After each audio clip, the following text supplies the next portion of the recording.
अस्सलाम वालेकुम जी, मुझे कहते हैं ना चौधरी और इस वक्त मैं मौजूद हैं इस्लामाबाद हाई कोर्ट में।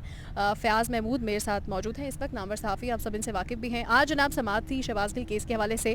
सुबह था टाइम और फिर उसको एडजर्न कर दिया गया। 3 बजे दोबारा समाअत शुरू हुई, उसकी डिटेल पूछते हैं। शहबाज गिल की केस के हवाले से कल जैसे 3 बजे फैसला, और मैंने इस पर आप लोग के साथ एक वीलॉग भी किया था कि दोबारा जिस्मानी रिमांड का कह दिया गया 48 घंटों के लिए। और फिर रात में हमने एक वीडियो देखी, पिम्स हॉस्पिटल उनको एडमिट करवाया जा रहा है, उनकी तबीयत काफ़ी ख़राब है, वो ऑक्सीजन मास्क लगाए हुए। कुछ लोग इसको ड्रामा करार दे रहे थे, लेकिन वहीं पर कुछ लोग कह रहे थे कि जुल्म और ज़्यादती हो रही है उनके साथ। हक़ाइक़ आज कोर्ट में सामने आने थे, पूछते हैं फ़याज़ से। Fayaz, what's an update?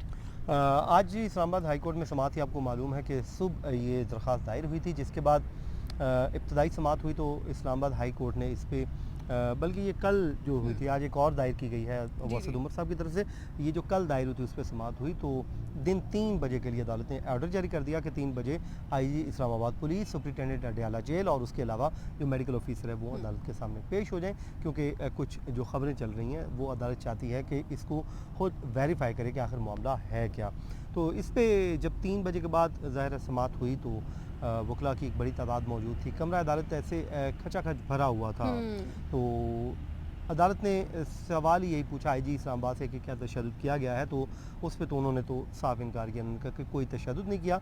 उसके अलावा जो स्पेशल प्रोसिक्यूटर जो थे इस केस में, रिजवान अब्बासी, उन्होंने बताया कि जब पहले 9 को गिरफ्तारी होती है, 10 तारीख को अदालत में पेश किया गया तो उस पर उनका जो मेडिकल हुआ उसमें तशद्दुद नहीं था। फिर उसके बाद 11 को फिर पेश किया गया, उसमें भी तशद्दुद नहीं था। इवन कि जेल में उन्होंने कहा जब हमने हैंड ओवर कर दिया जुडिशल रिमांड पे, तो जुडिशल जो इंतज़ामिया होती है, जेल इंतज़ामिया होती है, वो तब तक बंदे को नहीं लेती जब तक उसका मेडिकल क्लियर ना हो। तो मेडिकल क्लियर था तो ले लिया गया। उसके बाद कोई शिकायत भी सामने नहीं आई। तो फिर अदालत ने एडिशनल जो सुप्रिटेंडेंट अडयाला जेल थे उनसे इस्तफसार किया कि कल कितने बजे आपको रोबकार मिल गई थी अदालती हुक्म की कि फ़िज़िकल रिमांड पे पुलिस के हवाले कर दिया जाए। तो उन्होंने कहा जी हमें 4:30 मिल गई थी।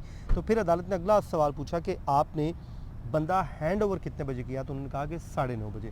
तो फिर अदालत ने कहा कि आप 5.5 घंटे तकरीबन बनते हैं, तो इस दौरान आप 5-5.5 घंटे इस्लामाबाद पुलिस की खिदमत करते रहे, उनको चाय शाय पिलाते रहे, आपने इतनी देर अदालती अहकामात पे अमल दरामद क्यों नहीं किया। तो उस पर उन्होंने बताया कि 4:15 बजे उनकी तबीयत नासाजी का उन्होंने हमें बताया कि मेरी तबीयत ठीक नहीं है, सांस की कोई प्रॉब्लम है। अच्छा। तो इस वजह से ये मामला ताख़ीर का शिकार हुआ, जिस पे अदालत ने कहा कि ये भी ठीक है कि 4:30 बजे रोबकार आनी थी, 4:15 बजे उनकी तबीयत ख़राब हो गई।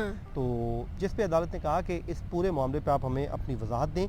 मेडिकल ऑफिसर से पूछा कि आप जो रिपोर्ट्स हैं, ये डॉक्यूमेंट्स लेके आए, तो उन्होंने कहा मैं नहीं ला सका। तो उन्होंने कहा फिर आप आए क्यों, आपको जब कहा गया था कि आपने तमाम डॉक्यूमेंट के साथ आना, क्यों नहीं आए। तो जिस पे अदालत ने कहा है कि मैं आपको हम नोटिस जारी कर रहे हैं, आप अपनी पोजीशन क्लियर करें, वजाहत दें, और अगर अदालत मुतमिन आपकी वजाहत से ना हुई तो फिर आपके खिलाफ हम कार्रवाई करेंगे, तौहीन अदालत का नोटिस आपको जारी करेंगे। उसके बाद आईजी को ये कहा है कि आप इस पर इंक्वायरी करें क्योंकि तशद्दुद हुआ है कि नहीं। उन्होंने ये भी कहा कि क्योंकि ये आज हम जो 4:30 बजे के बाद इस अदालत में बैठे हुए हैं, ये एक सियासी शख्सियत का केस है, वरना उन्होंने कहा कि यहाँ पे मोहम्मद दीन और अल्लाह दीता न जाने कितने लोगों के रिमांड होते हैं, कोई नहीं बैठ से कोई भी, और यहाँ पे जो आम लोगों की सुनवाई भी नहीं होती। तो इसलिए हम बैठे हुए हैं कि इनका केस चल रहा है और बस जिस्मानी रिमांड जो है वो कंटिन्यू होगा। तो फिर उन्होंने कहा कि जो टेक्निकल पॉइंट उन्होंने बताया, उन्होंने कहा कि टेक्निकली देखा जाए तो अभी फिजिकल रिमांड स्टार्ट हुआ ही नहीं। वो कब स्टार्ट होगा, जब पुलिस के हवाले होगा। अभी तो वो हॉस्पिटल में, तो फिर अभी उनके 4 वकला को मिलने की इजाज़त दे दी गई, और साथ में ये कह दिया गया कि आप अपने मोबाइल नहीं लेके जाएंगे, क्योंकि एडवोकेट जनरल ने कहा था कि मोबाइल ना लेके आए और हमें खदशा है कि ये कहीं उनको कुछ करना दे। तो जिसके बाद अब इसकी समाअत पीर तक के लिए मुलतवी हो गई। ठीक है, thank you so much Fayaz, आपने अपडेट किया। वीडियो से मुझे इजाज़त दीजिएगा। अल्लाह हाफ़िज़।